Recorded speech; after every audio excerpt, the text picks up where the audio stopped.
संत श्रेष्ठ जगद्गुरु तुकोबाराय यांच्या गाथ्यामधील अभंग क्रमांक 131 वर निरूपण पाहणार आहोत. इहलोकीचा हा देह देव इच्छिता ती पाहे, देव इच्छिता ती पाहे. धन्य आम्ही जन्मालो, दास विठोबाचे झालो, दास विठोबाचे झालो. आयुष्याच्या साधने सच्चिदानंद पदवी घेणे, सच्चिदानंद पदवी घेणे. तुका मने पावटणी करू स्वर्गाची निशाणी, करू स्वर्गाची निशाणी. धन्य आम्ही जन्मालो, दास विठोबाचे झालो, दास विठोबाचे झालो. प्रथम मी संत श्रेष्ठ जगद्गुरु तुकोबाराय यांच्या चरणी साष्टांग दंडवत घालतो.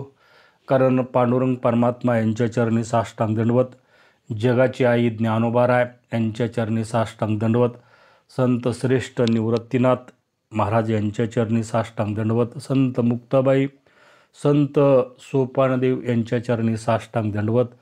कारण उद्या भागवती एकादशी आहे आणि भागवती एकादशीलाच ज्ञानोबाराय आळंदीमध्ये समाधी घेणार होते.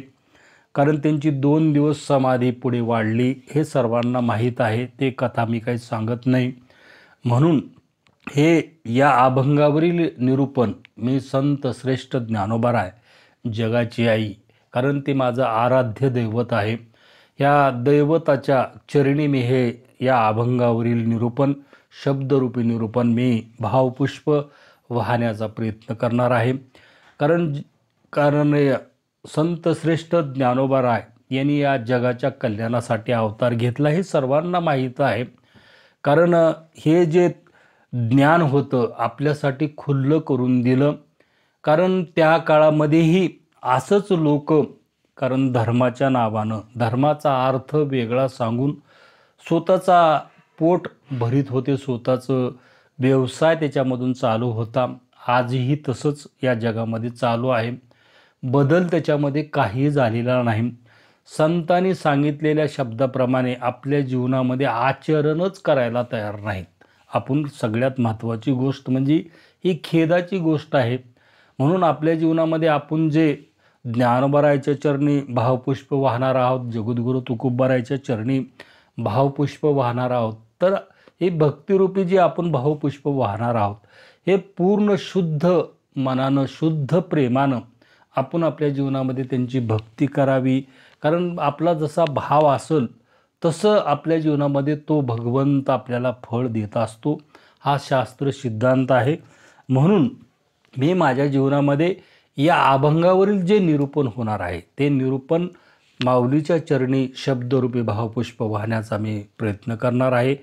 परत मी माऊलीच्या चरणी साष्टांग दंडवत घालून माझ्या या निरूपणाला सुरुवात करतो. महाराज अभंगाच्या पहिल्या चरणामध्ये म्हणतात, इहलोकीचा हा देह देव इच्छिता ती पाहे, देव इच्छिता ती पाहे. आता महाराजांनी सुरुवातच केलेली आहे इहलोकीचा हा देह. आता इहलोक म्हणजे काय? इहलोक म्हणजे हे मृत्यूलोक. आता हे मृत्यूलोक म्हणजे इथं ही सारं जग, या जगामध्ये कारण इथं प्रत्येक वस्तू ही प्रत्येक क्षणाला तिच्या जीवनामध्ये मरत असते. इथं प्रत्येक क्षणाला नवीन वस्तूचा जन्म होतो. जन्म मरण म्हणून ह्याला मृत्यूलोक असं म्हटलं जातं. कारण इथं कोणीच अमर नाही. इथं अमर राहण्यासाठी कोणी येत नाही. प्रत्येक इथं निरंतर परिवर्तन होतं या सृष्टीमध्ये. म्हणून या सृष्टीमध्ये म्हणून याला मृत्यूलोक म्हटलं जातं. मग आता मृत्यूलोक म्हटलं जातं तर मग ह्या मृत्यूलोकामध्ये देव कशाला यायचं म्हणतात? जे देव झालेले आहेत त्यांना इथं येण्याचं कारण काय? त्यांची इच्छा काय इथं येण्याची? अत्यंत महत्त्वाचं आहे. इहलोकीचा हा देह देव इच्छिता ती पाहे. कारण देव इथं जन्माला येण्यासाठी का त्यांच्या जीवनामध्ये इच्छा करीत असतात? काहीतरी कारण असलंच पाहिजे. अत्यंत महत्त्वाचं कारण आहे. कारण आपण ज्याला स्वर्ग म्हणतो त्या स्वर्गामध्ये तुम्ही केलेल्या कर्माचं फळ तुमच्या जीवनामध्ये भोगता येतं तिथं. मात्र तिथं कर्म करण्याचा तुम्हाला अधिकार नाही. या मृत्यू लोकामध्ये कर्म करण्याचा अधिकार आहे, स्वतंत्र मुभा आहे. प्रत्येक मनुष्याला त्याच्या जीवनामध्ये कर्म करण्याची स्वतंत्र मुभा आहे. म्हणून इथं या जगामध्ये जन्मलेला प्रत्येक मनुष्य त्याच्या जीवनामध्ये शरीर अधिक मन अधिक त्याची चेतना बरोबर त्याचं कर्म. आता ते कर्म चांगलं असो किंवा वाईट असो, मात्र त्याच्या जीवनामध्ये ते कर्म होतंच. आता त्या कर्मामध्ये तुमच्या जीवनामध्ये विविध प्रकारचे, कारण घटकामध्ये तुमच्या जीवनामध्ये ते कर्म होतं तुमच्या जीवनामध्ये. आता त्या कर्मामध्ये समन्वय निर्माण करण्यासाठी तुमच्या जीवनामध्ये त्याला फार फार तुमच्या जीवनामध्ये महत्त्व आहे. म्हणून आपल्या जीवनामध्ये संपूर्ण आपलं आरोग्य आपल्या जीवनामध्ये चांगलं ठेवण्यासाठी, कारण आपल्या जीवनामध्ये हा सुसंवाद अत्यंत महत्त्वाचा आहे. कारण तेव्हाच आपल्या जीवनामध्ये तणावाची जी स्थिती असते ती आपल्या जीवनामध्ये संपते. आता इथं प्रत्येक मनुष्याला जीवन जगत असताना त्याच्या जीवनामध्ये विविध प्रकारचे ताणतणाव त्याच्या जीवनामध्ये चालू आहेत. हे संसारात चालू आहेत, हे परमार्थात चालू आहेत. मात्र हा प्रत्येक मनुष्य त्याच्या जीवनामध्ये तणावमुक्त तो राहायलाच तयार नाही. आणि जो तणावमुक्त जो जीवन जगतो त्यालाच खरं अध्यात्म म्हणतात. अध्यात्म म्हणजे अशी काही मोठी गोष्ट नाही. तुमच्या जीवनामध्ये तुम्ही तणावमुक्त कसं राहायचं? कर्म तर करावंच लागतं. प्रारब्धानुसार आपल्या जीवनामध्ये जे कर्म करावं लागतं, कर्मानुसार फळ आपल्या जीवनामध्ये मिळतच असतं. पण त्याच्यामध्ये समाधान राहणं त्यालाच तुमच्या जीवनामध्ये अध्यात्म म्हणतात. हे स्वतःमध्ये स्थिर राहणं, स्वतःमध्ये शांत राहणं हे अत्यंत महत्त्वाचं आहे. यालाच तुमच्या जीवनामध्ये आरोग्य म्हणतात. कारण या जगामध्ये दोन प्रकारचे उपचार आहेत. एक वस्तुनिष्ठ उपचार आहे आणि एक व्यक्तिनिष्ठ उपचार आहे. जेव्हा आपल्या जीवनामध्ये उपचाराची भौतिक साधनाचा वापर केला जातो त्याला वस्तुनिष्ठ आपल्या जीवनामध्ये उपचार म्हणतात. उदाहरणार्थ आपलं डोकं दुखत आहे तर जीवनबाम आपल्या डोक्याला लावणे किंवा डोक्याची गोळी खाणे किंवा वाफ घेणे हे आपल्या जीवनामध्ये करणे, म्हणजे हे उपचार आपल्या जीवनामध्ये आहेत. हे कोणते आहेत? हे उपचार आपले व्यक्तिनिष्ठ आहेत, वस्तुनिष्ठ नाहीत. हे आपल्या शरीरावर, मनावर आणि आपल्या जे चेतनावर परिणाम त्याचा होतो. कारण आपल्या जीवनामध्ये रोगाचे कारण काय? आपल्या जीवनामध्ये प्रत्येक मनुष्याच्या जीवनामध्ये आपल्याला जो रोग होतो त्याचं काहीतरी कारणच असलं पाहिजे ना. आपल्या जीवनामध्ये रोगाचं कारणच आहे आपल्या मनामध्ये जी शत्रुत्वाची जी भावना आहे, ती भावनाच आपण आपल्या जीवनामध्ये काढून टाकायला तयार नाही. आणि या भावनेमुळे आपल्या जीवनामध्ये आपल्याला रोग होत असतो. म्हणून याला व्यक्तिनिष्ठ, कारण उपचाराने आपल्या जीवनामध्ये त्याला बरं करावं लागतं. त्याला वस्तुनिष्ठ उपचाराने आपल्या जीवनामध्ये त्याला बरं करता येत नाही. म्हणून या जगामध्ये किंवा या मृत्यू लोकामध्ये देव किंवा मनुष्य असो किंवा त्याला त्याच्या जीवनामध्ये त्याची इच्छा जी आहे ती इच्छा पूर्ण करण्यासाठीच इथं प्रत्येक मनुष्य किंवा देव या जगामध्ये जन्माला येत असतो, या मृत्यू लोकामध्ये जन्माला येत असतो. म्हणून महाराज म्हणतात इहलोकीचा हा देह देव इच्छिता ती पाहे. कारण देवाला सुद्धा या मृत्यू लोकामध्ये जन्माला येण्याची इच्छा होते असं महाराज अभंगाच्या पहिल्या चरणामध्ये सांगतात. अभंगाच्या दुसऱ्या चरणामध्ये महाराज म्हणतात धन्य आम्ही जन्मा आलो दास विठोबाचे झालो, दास विठोबाचे झालो. कारण इथं मृत्यू लोक आहे म्हटल्यानंतर इथं आपण जन्माला आल्यानंतर आपल्या जीवनामध्ये आपण दास विठोबाचे होतो किंवा आपण दास संताचे होतो. या जगामध्ये कोट्यावधी नाही हजारो लोक जन्माला आले, मेले, येतात जातात. कारण हे मृत्यू लोक म्हणल्यावर निरंतर इथं परिवर्तन आहे. इथं जन्म मरण हे चक्र चालूच आहे. पण या चक्रामध्ये किती लोक त्या भगवंताचे दास झालेले आहेत, किती लोक त्या संताचे दास झालेले आहेत, हे अत्यंत महत्त्वाचं आहे. आपल्या जीवनामध्ये आपण दास होतो, पत्नीचा तरी दास होतो, पत्नी नवऱ्याचा तर दास होते, किंवा आपण संसाराचे दास होतो, किंवा एखादं पद असेल त्या पदाचं दास होतो, आपण विषयाचं दास होतो. मात्र आपल्या जीवनामध्ये भगवंताचं दास्यत्व किंवा संताचं दासत्व या जगामध्ये असे थोडे लोक आहेत ते पत्करणारे. या जगामध्ये भरपूर लोक आहेत ज्याला संत नाही त्यांचंही दासत्व त्यांच्या जीवनामध्ये पत्करतात आणि त्यांच्या जीवनाचं ते वाटोळं करून घेतात. इथं माणसाला परीक्षा कारण परीक्षण केलं पाहिजे की आपल्याला संत कोणाला म्हणावं, कोण्या संताचा आपण दास झाला पाहिजे. संत तरी आपल्या जीवनामध्ये कळाले पाहिजे. नाही कळाले तर आपण शेवट त्या भगवंताचा दास हो. हे अत्यंत महत्त्वाचं आहे. पण या जगामध्ये भगवंताचे दास होणारे लोक फार फार कठीण आहेत. जो भगवंताचा दास झालेला आहे, जो संताचा दास झालेला आहे, तो संत ते भगवंत त्याचं रक्षण केल्याशिवाय राहत नाही. कारण अंतकाळाच्या वेळेस ते भगवंत ते संत त्याचं रक्षण करीत असतात असं महाराज अभंगाच्या 2ऱ्या चरणामध्ये सांगतात.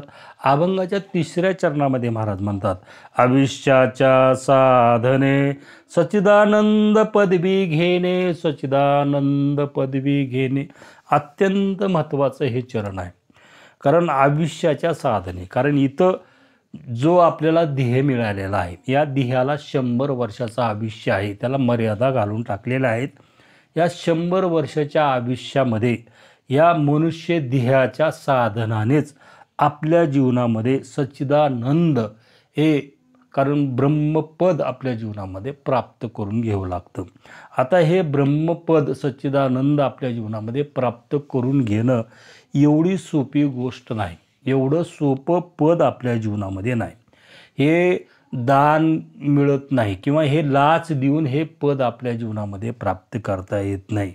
हे पद अत्यंत महत्त्वाचं आहे आपल्या जीवनामध्ये प्राप्त करण्यासाठी. कारण हे पद आपल्याला प्राप्त करण्यासाठी, कारण संतांनी सांगितलेल्या शब्दाप्रमाणे तर आपल्या जीवनामध्ये आचरण करावंच लागतं. आचरण केल्याशिवाय हे पद आपल्या जीवनामध्ये प्राप्त होत नाही. मात्र हे पद आपल्या जीवनामध्ये प्राप्त करून घेण्यासाठी, कारण ब्रह्मस्वरूपाला जो प्राप्त झालेला महात्मा आहे, जे सद्गुरू आहेत, त्याची प्राप्ती आपल्या किंवा त्याची भेट आपल्या जीवनामध्ये झाली पाहिजे. त्या सद्गुरूशिवाय हे सच्चिदानंद पद आपल्या जीवनामध्ये प्राप्त करून घेणं फार फार कठीण आहे.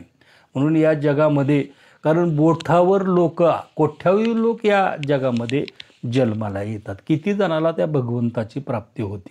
म्हणून माऊली म्हणतात, तैसे असतेच्या महापुरी रेगता ती कोटीवरी, परिप्राप्तीच्या पैल तिरी विपाईल निगे किंवा पोहुचे विरळ.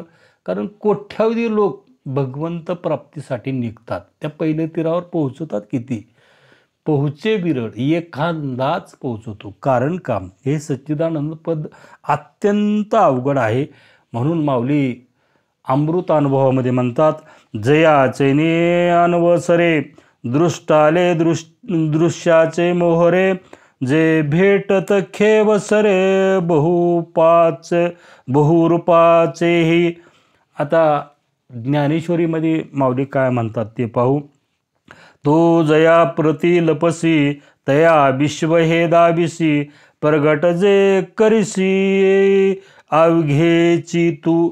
सार्थ ज्ञानेश्वरी अध्याय 14 वही क्रमांक 4 मध्ये माऊली म्हणतात, या सृष्टीमध्ये चराचरामध्ये, कारण तो भगवंतच नटलेला आहे. आत्मस्वरूपाने या सृष्टीमध्ये तो भगवंतच नटलेला आहे. आणि आपल्या या ध्येयरूपामध्येही आत्मस्वरूपाने तो भगवंतच नटलेला आहे. दोन्हीही ठिकाणी, कारण या चराचरामध्येही तो लपलेलाच आहे आणि आपल्या मनुष्य देहामध्येही तो भगवंत लपलेलाच आहे. तो आपल्या डोळ्याला काही दिसत नाही. आपल्याला डोळ्याला दिसण्यासाठी आपल्या जीवनामध्ये, कारण ते भगवंत प्राप्त झालेल्या सद्गुरूशिवाय आपल्या जीवनामध्ये तो दिसणारच नाही. कारण तो भगवंत हा जगामध्ये अमर्यादित आहे. त्याची माया, त्याची शक्ती आपल्या डोळ्याला कशी दिसणार, ती आपल्या डोळ्याला दिसणार नाही. मात्र आपल्या जीवनामध्ये ब्रह्मप्राप्ती झालेला सद्गुरू जर भेटला योगायोगाने, कारण तो सद्गुरू, त्याला ज्ञानाची दृष्टी त्याच्या जीवनामध्ये प्राप्त झालेली असते. तो त्या भगवंत स्वरूपाला तो सद्गुरू प्राप्त झालेला असतो. तो भगवंत स्वरूपाला प्राप्त झालेला असल्यामुळे तो आधार होतो आपल्या जीवनामध्ये. आणि त्याच्या कृपा आशीर्वादाने, त्याच्या दर्शनाने आपल्या जीवनामध्ये त्या भगवंताची प्राप्ती होते ना. आपल्या जीवनामध्ये हे सच्चिदानंद जे पद आहे, जगद्गुरु तुकोबारायांनी 3ऱ्या चरणामध्ये म्हटलेलं अत्यंत महत्त्वाचं पद आहे. हे पद आपल्या जीवनामध्ये प्राप्त होतं आणि हे प्राप्त करून घेण्यासाठी तरी, कारण स्वर्गीचे लोक या जगामध्ये, कारण या मृत्यू लोकामध्ये जन्माला येण्यासाठी तयार होतात. कारण हे पद अत्यंत कठीण असणारं पद आहे आणि हे पद प्राप्त करून घेण्यासाठी स्वर्गाच्या देवाची लालसा आहे, प्रत्येक मनुष्याची लालसा आहे आणि ती लालसा चांगली लालसा आहे. पण हे पद आपल्या जीवनामध्ये प्राप्त करून घेण्यासाठी अत्यंत कठीण असणारा तो मार्ग आहे. कारण सद्गुरूच आपल्या जीवनामध्ये तसे भेटणं अनेक जन्माचं भाग्य लागतं. त्या भाग्यानं आपल्या जीवनामध्ये त्या सद्गुरूची भेट होत असते आणि ते सद्गुरूची भेट झाल्यानंतर आपल्याला हे सच्चिदानंद पद आपल्या जीवनामध्ये प्राप्त होत असतं, असं महाराज अभंगाच्या 3ऱ्या चरणामध्ये सांगतात. अभंगाच्या शेवटच्या चरणामध्ये महाराज म्हणतात, तुका मने पावटणे करू स्वर्गाची निशाणी, करू स्वर्गाची निशाणी.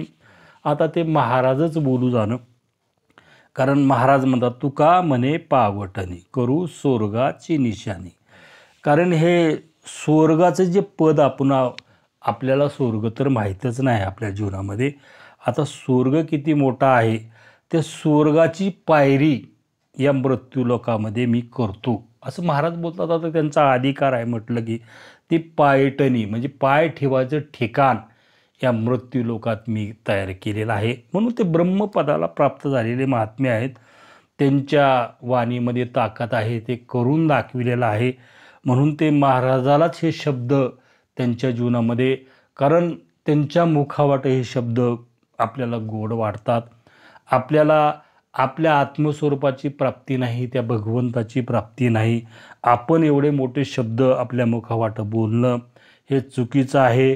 म्हणून महाराज या मृत्यू लोकामध्ये, कारण त्या स्वर्गाची, कारण पायटणी म्हणजे ती पायरी मी तयार केलेली आहे, त्याची निशाणी या जगामध्ये या मृत्यू लोकामध्ये मी करून ठेवलेली आहे.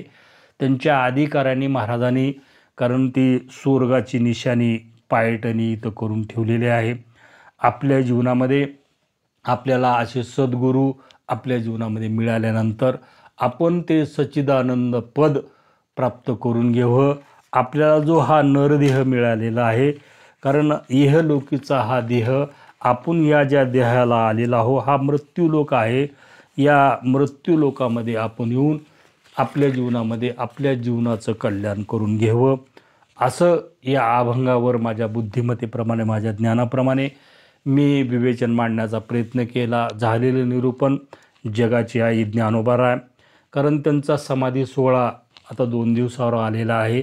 म्हणून हे शब्दरूपी भावपुष्प, कारण जगाची आई माझा आराध्य दैवत ज्ञानोबाराय यांच्या चरणी हे शब्दरूपी भावपुष्प अर्पण करून माझ्या अल्पशा सेवेला पूर्णविराम.